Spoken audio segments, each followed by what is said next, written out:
Mga patok na negosyo na siguradong swak sa merkado. Yan ang aalamin natin ngayong linggo. Ako si Roda Castro Kaliwara, your resident Pinay entrepreneur. At ito ang negosyente.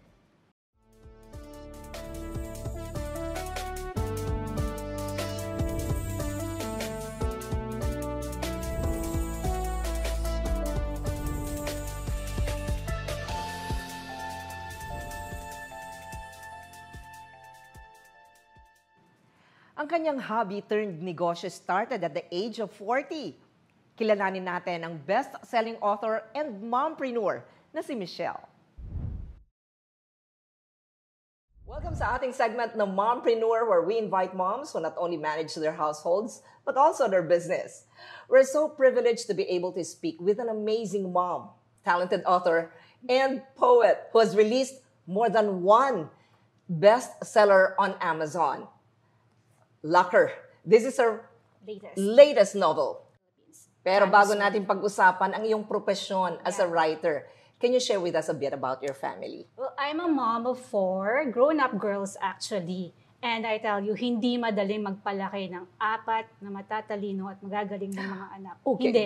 It's very challenging, daunting, and very exciting as well. Pero sabi nga nila, naitaguyod ko naman ng mabuti at maayos. And they're all okay now.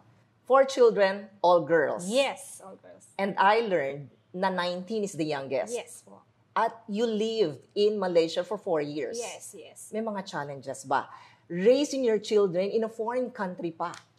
Actually, yun yung isa sa pinaka-magandang idea na nadala ko sila doon na stable na yung values nila, value system as Filipinos. So kahit na napunta kami sa ibang bansa, hindi na sila nabubuli, hindi sila natatakot sa ibang mga ibang nationality. So stable sila. Kumbaga yung na-nurture na rin pagiging Filipino nila. The only challenge that I think that we face is yung curriculum, hindi nag-a-align. So here kasi, nung time na wala pa tayong K-12. So the kids graduated na walang K-12. Tapos, if you're a foreigner, syempre, you automatically enroll in an international school. So, ang nangyari, Cambridge curriculum versus the Philippine curriculum. So, yun lang yung naging challenge namin. But other than that, I'm really, really very grateful kasi napakabait itong mga bata. At matatalino pa, yes, as you said. Yes, napakatalino, mababait. At wala ko naging problema sa kanila. Pag-usapan natin ang pagiging writer mo. You always wanted to be an accomplished writer ba? Ever since? Not naman as an accomplished writer. I remember growing up, nung bata pa ako, lagi ko sinasabi sa papa ko na, one day, I wanna see my name sa newspaper or magazine. Kahit yung byline lang. Kasi sa journalism, we call it byline. So, nung maliit ako, yung papa ko is, lagi siyang bumibili ng mga dyaryo, newspaper. Hindi namin binabasa yung news. We always go dun sa last part, yung puzzle, tapos lagi kami nag-uunahan. And I'm not your typical little girl na nagbo-Barbie doll. I play with puzzles, Scrabble. At 5 years old, na-Scrabble na ako. At hindi ako nananalo sa tatay ko. So doon nagsimula yung love of words ko. I keep on writing. Tapos yung number 1 ko talagang support tatay ko. Sabi niya, kaya mo yan. One day you will be one of the best writers. So malaking influence. Yes po. Malaki. And siya yung nag-introduce sa akin sa books, literature. Although, normally, fathers don't do that. Pero siya talaga, reading and books. Tapos, lagi kami naglalaro ng Scrabble kasi sinasabi niya sa akin na, yan ang magbibigay sa'yo ng idea kung paano mag-create ng mga bagong words, create ng verses. And same influence, ang pinapasa mo sa mga kids mo. Yes po. Wow. I also learned na you started writing at the age of 40. Yes, technically, I started publishing books at age of 40. Pero before that, nagsusulat na talaga ako. Pero wala ako dun sa idea na I will publish a book one day. So, nagkaroon ako ng blog, walang pangalan, walang profile. It was just like parang my online outlet of my creative thoughts. Kasi ang dami-daming pumapasok sa mind ko. Surprisingly, dumadami yung followers and nag-reviews, dumadami talaga. Until 2019, when I first published my first book, that was the time when the publisher said, I think kailangan na nating pangalanan yung blog mo.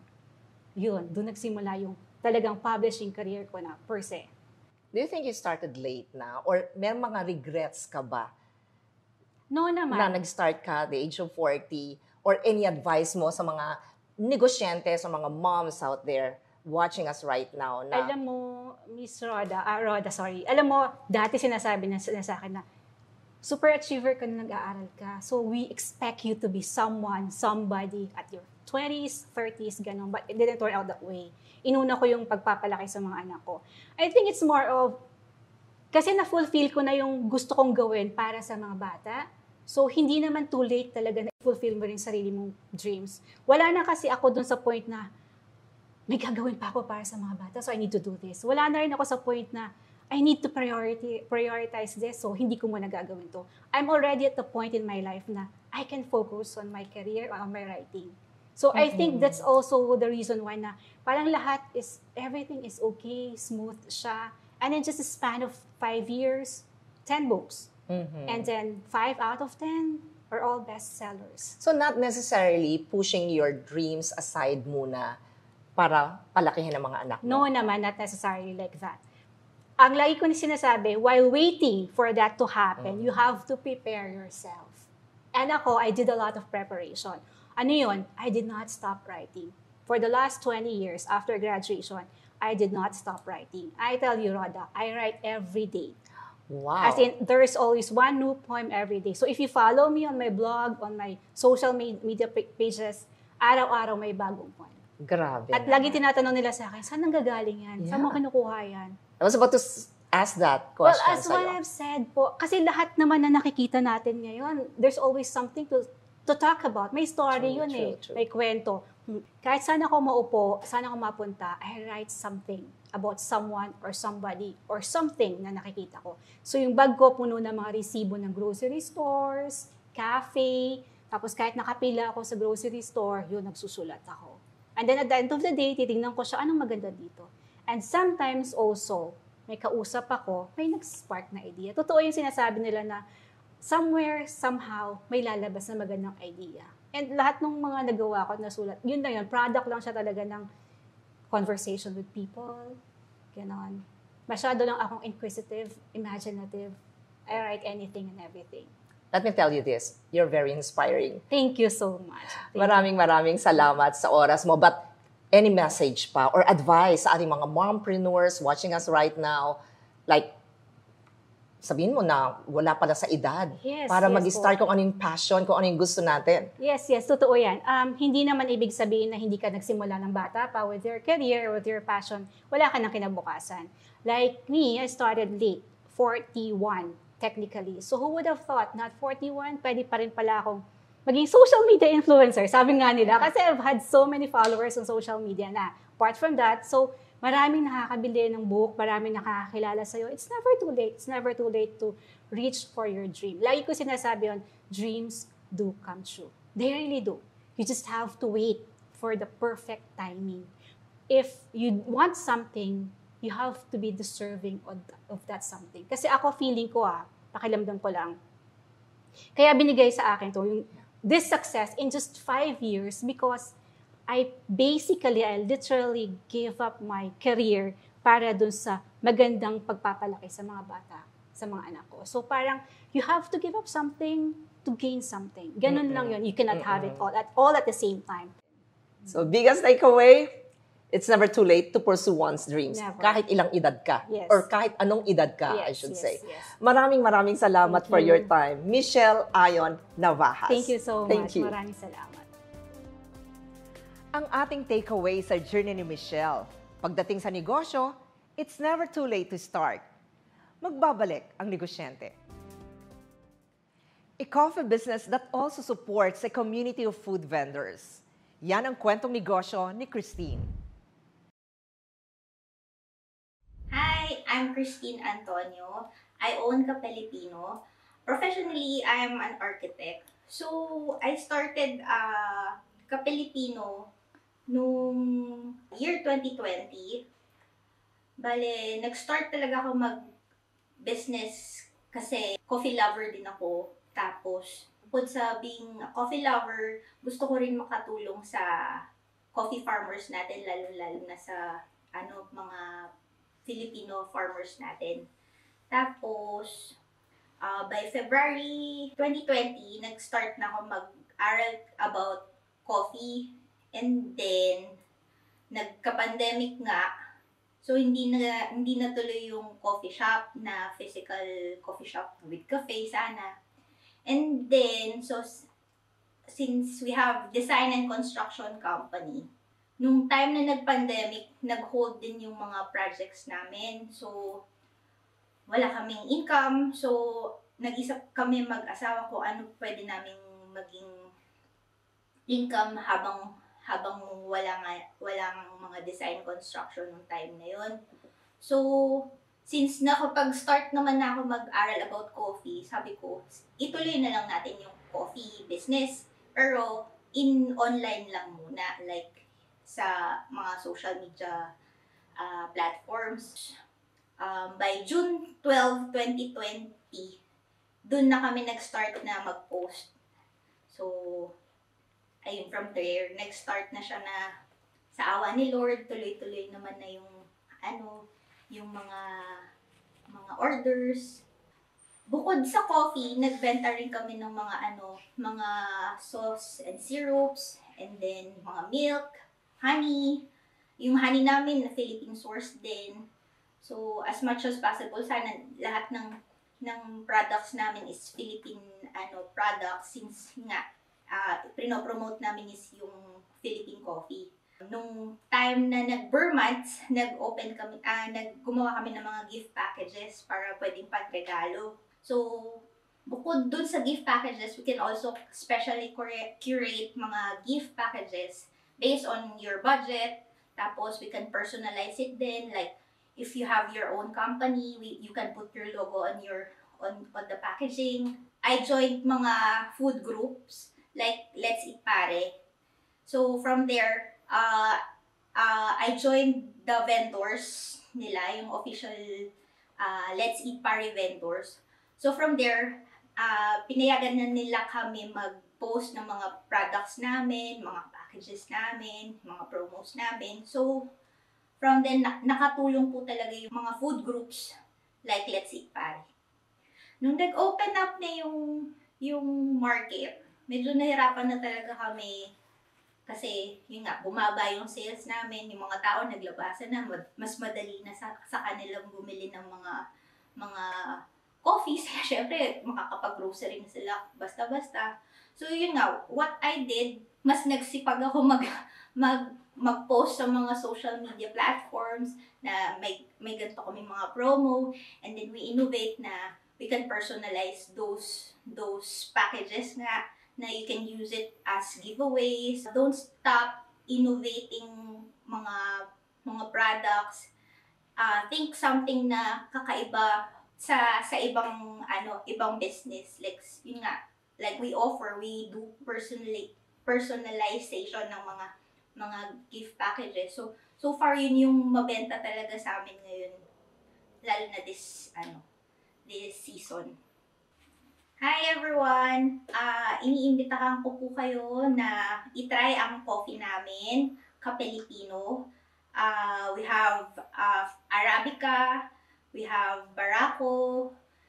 Some Arabica, meron kaming dark roast, meron din kaming medium roast, and then we have mga flavored coffee din po, like hazelnut, macadamia, caramel. So, sa classic coffee po namin, ang bestseller namin is Sagada Arabica Dark Roast and Benguet. And then sa naman po namin, sa flavored is yung hazelnut and macadamia. Tapos, lahat ng coffee namin is full beans. So, it's up to you kung gusto mong magpa-grind sa amin or you have it as full beans. And then, we can grind it from espresso up to cold brew na grind. Iba talagang takbo ng negosyo kapag may pagtutulungan. Up next, sagot kita. Maraming natutunan si Maring Matanong last week. Mare, anong tanong mo ngayon? Ate Roda, ano bang mabisang paraan para mabilis makilala ang produkto o negosyo ko? Nowadays, one of the best ways to promote a product, service, or your business is through digital marketing. Digital marketing is also called online marketing. Pero paano nga ba ang tamang paggamit nito? Sino ang dapat gumamit at kailan dapat gamitin ang digital marketing ng mga may negosyo? Ilan lamang yan sa mga pwede nating itanong sa ating guest expert sa araw na ito. Makakasama natin ang founder and managing partner of Vital Struts Creative Solutions, co-mentor sa Go Negosyo, Amray Dizon. Hi, Amray! Hi, Ms. Roda. Magandang hapon sa inyo lahat. Magandang hapon sa iyo or magandang araw sa iyo. Kumusta ka na? Mabuti naman po. How about you? I'm good, of course. And I'm so happy na naisama ka namin dito sa programa ng Negosyente, syempre. Di ba? Amray, we know how important digital marketing is in connecting with our prospective customers. Ang tanong ko, Amray, kailan at paano uumpisahan ng isang negosyante ang paggamit ng digital marketing? Ms. Roda, pwede ko bang simulan doon sa problema na karaniwang nararanasan ng mga entrepreneur at kung paano makakatulong ang digital marketing. And so well, we all know that marketing is about creating and delivering value. Ang digital marketing po, it's all about creating and delivering value in online channels. Kasi nowadays po, ang ating mga customers ay online na. So pagdating po doon sa mga problema na sinasabi ko po kanina, una sa lahat sa taon po ng pagme-mentor, lagi pong itong unang-unang problema ng mga customers ay ng mga negosyante. Number one, how do I reach more customers para tumaas ang sales ko? Tapos number two, how do I communicate yung value ng products and services ko para hindi na lang nila pipiliin yung kung sino yung may pinakamababang presyo. And yung number 3 po, how can I better serve my customers para sila ay bumalik-balik? So yun na yung parte ng delivering value. So lahat po ng yun ay masusolusyonan ng digital marketing. Una sa lahat, you have to be present where your customers are. So sa ngayon po, online na po ang karamihan sa ating mga customers. So yung mga Gen Z, nasa TikTok po yan. Kung gusto niyo po ng mass market, ang number 1 na platform ay Facebook. Kung may certain niche po kayo like fashion and wellness, Instagram po ang number 1 dyan.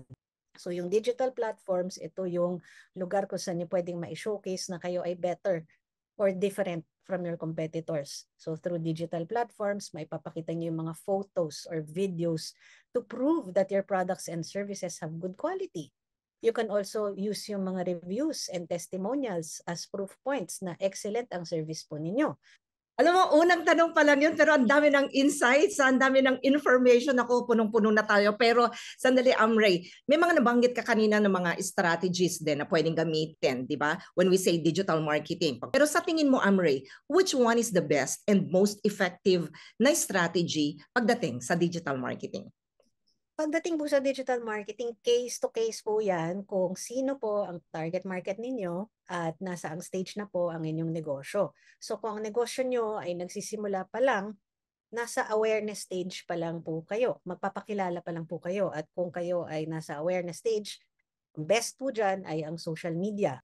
Pagka naman kayo ay gusto nyo magpalawak pa ng influence or ng reach, at mag-establish pa ng proof of quality and gusto nyong mag-cater to yung particular niche market, dyan po effective ang influencer marketing. Yan. Tapos kung yung products and services nyo naman ay ginugoogle at inaaral muna at mahirap siyang, kumbaga hindi siya yung impulse decision ng mga products and services. Kumbaga nag-aaral pa yung mga customer mo at nagre-research bago mamili. So kailangan yon ng marami kayong mga blogs, meron kayong white papers, minsan may mga authority content kayo to establish na they are really the best in the industry. And iba rin po yung kalakaran pagka business to business. So sino ba yung decision maker? Mga purchasing managers ba? CEOs ba? Nasaan sila? Kung CEOs, nasa LinkedIn yung mga yan. Nasa mga industry events yung mga yan. So bottom line po, ang pagdedesisyon kung ano yung channels na gagamitin ninyo digitally, simulan nyo sa kung sino ba yung target market nyo Ano yung stage ng business nyo? Awareness ba, consideration, or doon na kayo sa purchase stage at may promo kayo for them to purchase, or nasa loyalty stage ba? In other words, lahat ng mga channels na to, lahat ng mga strategies na to are useful and effective. Yun nga lang, depende yan kung anong stage or phase na ng negosyo. Amray, your company, Vital Strats Creative Solutions, is a 20-year-old marketing and creative service company specializing in digital content production. Anong advice ang pwede mong maibigay sa ating mga negosyantes watching us right now? Siguro on the tamang digital content para they can effectively connect sa kanilang target market. All right, Miss Roda. Sa panahon pong ito ngayon, nakaka-overwhelm ang mga digital technologies, no? And it's not just about being present sa digital channels. Unang-una po sa lahat, dapat kilala po natin ang ating customer. Ano ba yung mga needs nila? Saan ba silang platform makikita? And based doon sa kanilang behavior, based sa kanilang mga needs and mga pain points, yun po yung ibibigay natin sa kanila na value through our content. Kung kilala po natin ang ating audience, alam po natin kung saang platform po tayo pupunta at magiging valuable po para sa kanila yung mga content na ilalagay natin sa ating digital channels, and eventually, mako-convert po yan into sales, which is yun yung gusto po natin bilang mga negosyante. Napaka-interesting ng topic natin, digital marketing. Ang dami pang mga tanong ang pwede nating malaman ang sagot coming from Amray, pero wala na tayong masyadong oras. So Amray, your chance naman na invite ang ating mga viewers to visit your website and check out yung mga services ninyo. Para sa mga viewers na negosyante, yan, bisita po kayo sa aming website, vitalstrats.ph. Nandito din po sa aking likuran na aming social media channels. May mga resources po kami doon. And sali din po kayo sa ICSB kung kayo po ay isang negosyante. Yan, yun po ang aming organization. One of the founding members of ICSB or International Council for Small Businesses, Amray Dizon. Maraming salamat sa iyo. Salamat din po, Ma'am Roda.